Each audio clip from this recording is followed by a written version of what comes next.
Hi friends, எல்லோருக்கும் வணக்கம். Welcome to happy taste buds.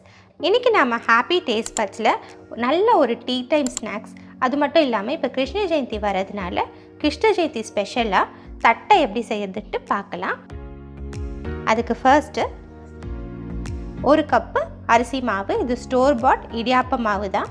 இதை வந்துட்டு லோ டு மீடியம் ஃப்ளேமில் வச்சு லேசாக சூடு வர வரைக்கும் வறுத்துக்கோங்க. ரொம்ப நேரம் வறுக்க வேண்டாம், இது கலர்லாம் சேஞ்ச் ஆக வேண்டாம்.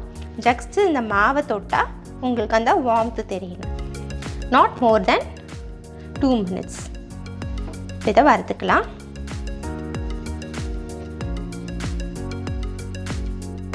இது பார்த்திங்கன்னா சூடு லேசாக ஏறிடுச்சு, அவ்வளவுதான் போகிறோம் நமக்கு. இது பாருங்கள், இந்த ஃப்ளோரை இப்படி எடுத்து விடும்போது இது ஃப்ரீ ஃப்ளோயிங்காக இருக்கணும். That is the right consistency. So இதை நம்ம எடுத்துடலாம். இப்போ இந்த தட்டைக்கு சேர்க்கறதுக்கு ஒரு மசாலாவை அரைச்சிக்க போகிறோம். நான் இன்றைக்கி பூண்டு சேர்த்து செய்ய போகிறேன். ஸோ ஒரு கப்பு மாவுக்கு 4 பல்லு பூண்டு இந்த சைஸ் எடுத்திருக்கேன். இது கூடவே ஒரு 4 காஞ்ச மிளகாவும் ஒரு காஷ்மீரி சில்லி கலருக்காகவும் எடுத்திருக்கேன். இதை கொஞ்சம் ஹாட் வாட்டரில் ஒரு 1/2 an hour போல் ஊற வச்சு எடுத்து வச்சுருக்கேன்.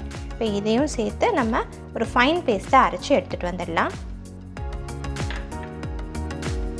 இப்போ இந்த மாவுக்கு ஸ்பைசஸ் எல்லாமே சேர்த்துடலாம்.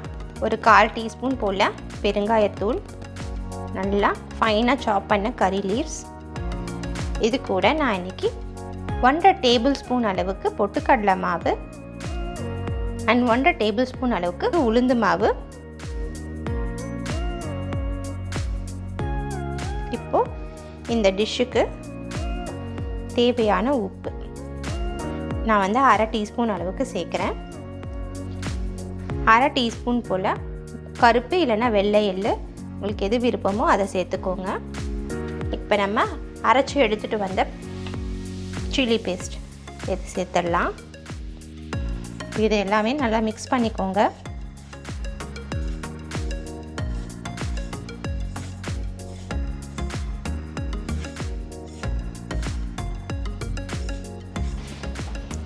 இதை நல்லா கலந்து விட்டுட்டு ஒரு 1.5 டேபிள்ஸ்பூன் அளவுக்கு கடலைப்பருப்பு நான் நல்லா ஒரு 1 hour போல் ஊற வச்சு வச்சுருக்கேன். இப்போ இதை வாட்டரை நல்லா ஸ்ட்ரெயின் பண்ணிவிட்டு இந்த பருப்பை மட்டும் இதில் சேர்த்துப்போம்.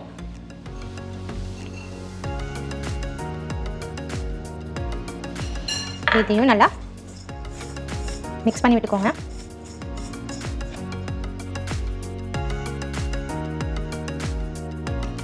இது கூட இப்போது நல்ல ஒரு குழிக்கரண்டி அளவுக்கு நல்லா காஞ்ச எண்ணெயை சேர்த்துக்கலாம். இது சேர்க்கறதுனால பார்த்திங்கன்னா தட்டை நல்லா கிறிஸ்பாக வரும்.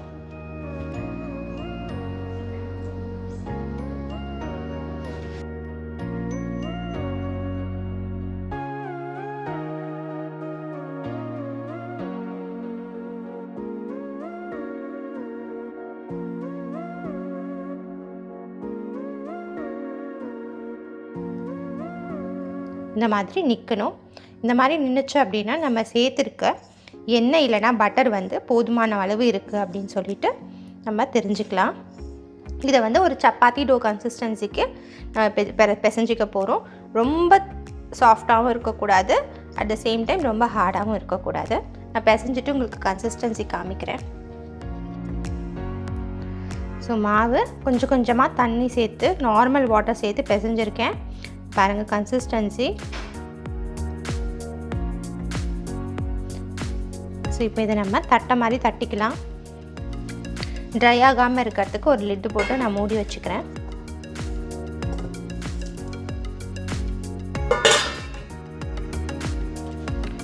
ஒரு சின்ன போர்ஷன் அந்த டோலேருந்து எடுத்துக்கலாம், தட்டை டோ. ஸோ இதை நமக்கு எந்த சைஸ் வேணுமோ அதுக்கேற்ற மாதிரி ரவுண்ட் பண்ணிக்கோங்க.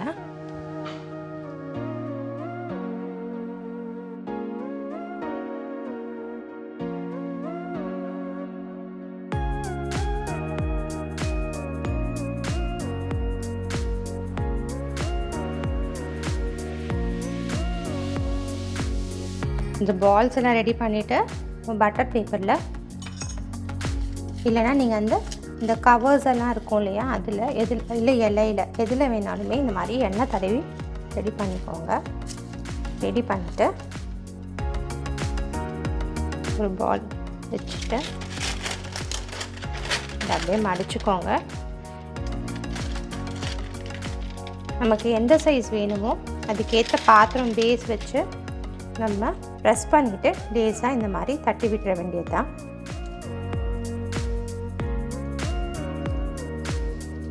இந்த மாதிரி தட்டி எடுத்துக்கிட்டு ஒரு காட்டன் கிளாத்தில் காய வச்சுக்கோங்க. இது கொஞ்சம் காஞ்சதுக்கப்புறம் போடும்போது நமக்கு ஈரப்பதம் எல்லாம் கொஞ்சம் இழுத்துருக்கும். ஸோ கிறிஸ்பாக கிடைக்கும் நமக்கு தட்டை. இல்லைனா நீங்கள் இந்த மாதிரி பேப்பர் மேலே வச்சு கையிலேயே ப்ரெஸ் பண்ணி கூட நமக்கு டிசைர்ட் சைஸ்க்கு ப்ரெஸ் பண்ணி எடுத்துக்கலாம்.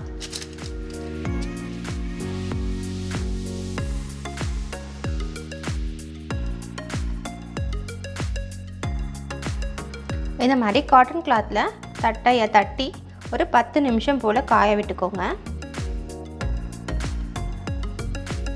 எண்ணெய் சூடாகிடுச்சு. இப்போ இதை போட்டு பொரிச்சிக்கலாம்.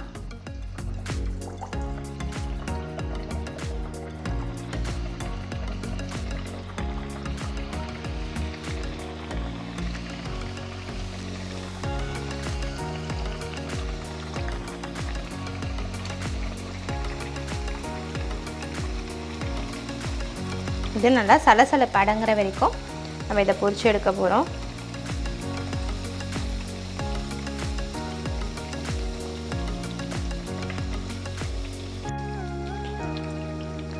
இந்த பேட்சில் பார்த்தீங்கன்னா லேசாக கொஞ்சம் உப்பி வருது.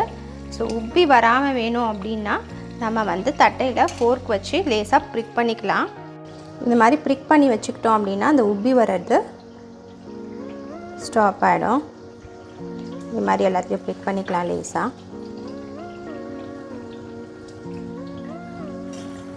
இப்போ தட்டை பார்த்தீங்கன்னா நல்லா சலசலப்பு அடங்கிடுச்சு. சலசலப்பு அடங்கினா உடனே எடுக்காதீங்க. ஒரு ஃபியூ செகண்ட்ஸ் வந்து அது ஃப்ரை ஆகட்டும். அப்போ தான் வந்து கம்ப்ளீட்டாக அது கிறிஸ்பியாக கிடைக்கும். இல்லைன்னா ஏதாவது ஒரு இடத்துல பார்த்தீங்க அப்படின்னா சரியாக வேகாமல் கொஞ்சம் சவுக்கு சவுக்குன்னு இருக்கும். ஸோ வந்து ஃபுல்லாக சலசலப்பு அடங்கினதுக்கப்புறமாவும் ஒரு ஃபியூ செகண்ட்ஸ் விட்டுட்டு அதுக்கப்புறம் எடுங்க.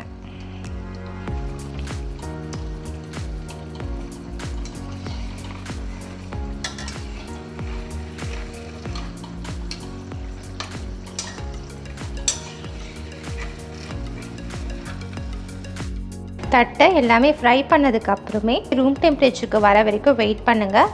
ஆறுனதுக்கப்புறமா வந்துட்டு நீங்கள் நல்லா ஏர்டைட் கண்டெய்னரில் ஸ்டோர் பண்ணிங்கன்னா தாராளமாக நீங்கள் ஒரு 20 டேஸ் வரைக்கும் வச்சு சாப்பிடலாம். அதே மாதிரி பொரிக்கிறதுக்கு கடலை எண்ணெய் யூஸ் பண்ணும்போது நமக்கு சீக்கிரமாக அந்த கார வாசனை வராமல் இருக்கும். ஸோ கடலை எண்ணெய் மேக்ஸிமம் யூஸ் பண்ண பாருங்கள். இதை நான் உடச்சி காமிக்கிறேன். சவுண்டு உங்களுக்கு நல்லா கேட்கும்னு நினைக்கிறேன்.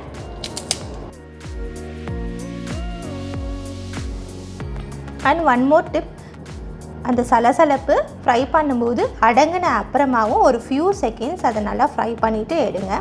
அப்போ தான் வந்து நமக்கு நல்லா கிறிஸ்பாக கிடைக்கும். இல்லைனா கொஞ்சம் சாகினஸ் ஏதாவது ஒரு பார்ட் ஆஃப் த தட்டையில் இருக்குது. ஸோ அதை அவாய்ட் பண்ணுறதுக்கு இந்த டிப்பை கண்டிப்பாக ஃபாலோ பண்ணிக்கோங்க. ஸோ இதே மெஷர்மெண்ட்ஸோடு நீங்களும் ட்ரை பண்ணி பாருங்கள். உங்களுக்கு தட்டை எப்படி வந்துச்சு அண்ட் எப்படி பிடிச்சதுன்னு எனக்கு கமெண்ட் பாக்ஸில் மறக்காமல் சொல்லுங்கள். அண்ட் நெக்ஸ்ட் அப்கமிங் வீடியோஸ்மே கிருஷ்ண ஜெயந்தி ஸ்பெஷலாகவே இருக்கும்.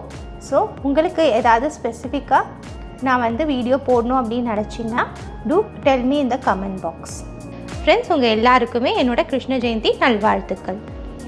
இந்த ரெசிபி உங்களுக்கு பிடிச்சிருந்துச்சுன்னா லைக் பண்ணுங்கள், ஷேர் பண்ணுங்கள், ஹாப்பி டேஸ்ட் பட்ஸ் சேனலுக்கு சப்ஸ்கிரைப் பண்ணுங்கள். தேங்க்யூ.